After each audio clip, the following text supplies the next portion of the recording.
O'zbekistonda bolalar futboliga e'tibor kuchaytiriladi. Bu haqda Prezident Shavkat Mirziyoyev 30-iyun kuni yoshlar bilan muloqoti vaqtida ma'lum qildi.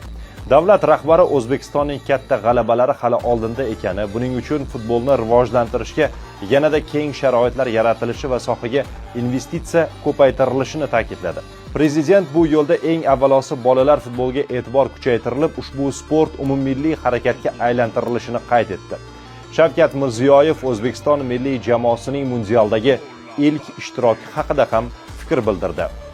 Milliy jamoamizning jahon chempionatidagi ishtiroki to'g'risida turli fikrlar bildirilmoqda.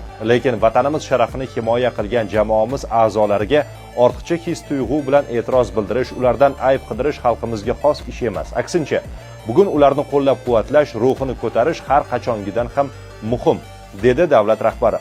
Prezident 2027-yilning yanvarida Saudiya Arabistoni maydonlarida o'tkaziladigan futbol bo'yicha Osiyo Kubogiga tayyorgarlik hozirdan boshlanishini ta'kidladi.